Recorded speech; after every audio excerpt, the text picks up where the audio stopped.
أعوذ بالله من الشيطان الرجيم بسم الله الرحمن الرحيم. Salam alaikum wa rahmatullahi wa barakatuh. Je vous fais cette petite vidéo rapide, vraiment rapide, pour vous rappeler la méthode Ikhlas et l'utilité de cette méthode. Comment Allah, à travers le livre de la loi, nous donne des renseignements sur comment se comporter dans la société en fonction des époques et de ce qui advient. Ici, en l'occurrence, la méthode Ikhlas, je vous le rappelle, c'est de répéter et de retrouver les commandements d'Allah et de les extraire et de comprendre si nous sommes concernés, notre contexte, et voir qu'est-ce qu'on doit appliquer comme loi en fonction de ce que nous vivons. Et en même temps de comprendre le commandement, les règles, les lois d'Allah et le côté immuable du règne de Dieu. Il vous dit, donc moi je vous dis, la méthode Ikhlas, c'est repérer les commandements directs, commandements indirects, les lois tacites, identifier les récits, leur contexte, et en extraire de la même façon les lois directes, les lois indirectes, tout ce qui est tacite, et en même temps repérer comment Allah a illustré par l'exemple le bon comportement.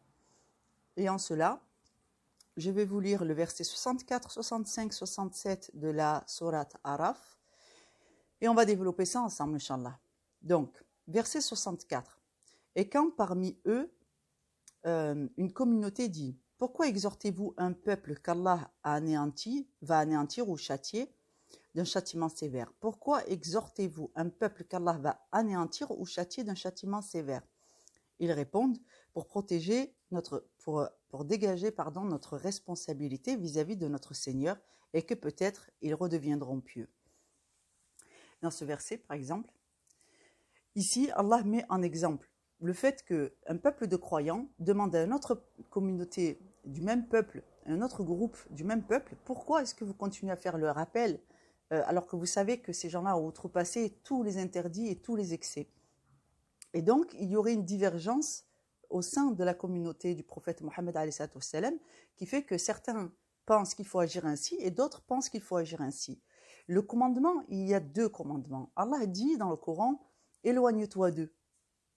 Et dans d'autres passages, Allah dit, rappelle là où le rappel est utile. Et ici, Allah nous donne un exemple parfait de comment on peut décider de faire l'un ou l'autre tout en étant dans le juste et dans l'application des lois d'Allah. Et cela en fonction de vos responsabilités et de votre capacité d'analyser la situation. Donc ceux qui ne comprendront pas que la société est foutue et qui vont adopter tel comportement, Allah est pardonneur et miséricordieux et il vous amènera vers un comportement qui est meilleur tant que vous êtes guidés. Quant à ceux qui ne comprennent pas, ils doivent comprendre qu'Allah nous a laissé le choix.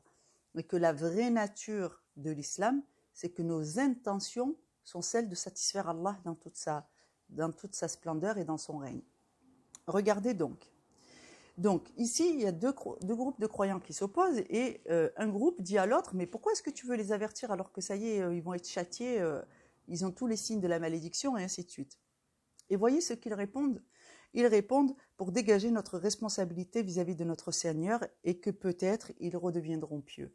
Ils obéissent à différents commandements. Ici, nous les connaissons puisque nous lisons le Coran et ce sont des commandements implicites qu'on a déjà lus, explicites qu'on a déjà lus, implicites qu'on connaît déjà de tenter de satisfaire Allah dans toutes nos intentions et d'avancer avec la foi et la niya. Quand tu ne sais pas, Allah te guide. Donc ça, on le met en œuvre. Ici, dans ce récit, Allah illustre.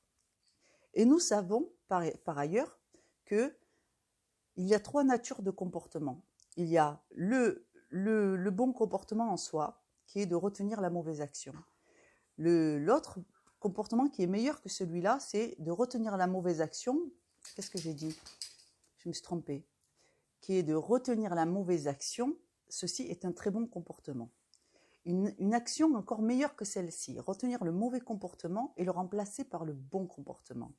Et la nature de l'excellence, c'est de retenir un mauvais comportement, de le remplacer par un bon comportement, puis de remplacer ou d'ajouter au bon comportement un comportement encore meilleur. Et le comportement encore meilleur, c'est toujours de faire le rappel là où il est utile.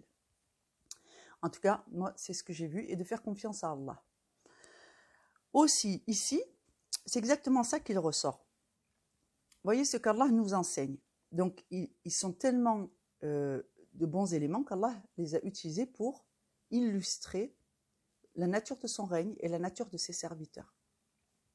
Puis, 165. Puis, lorsqu'ils oublièrent, donc ceux qui ont été rappelés à l'ordre, parmi les gens qui ont outrepassé, lorsqu'ils oublièrent ce qui leur avait été rappelé par les croyants, Allah dit, nous sauvâmes ceux qui leur avaient interdit le mal de la cité, donc il a sauvé les croyants, et il saisit les autres par un châtiment rigoureux, les injustes pour leurs actes pervers.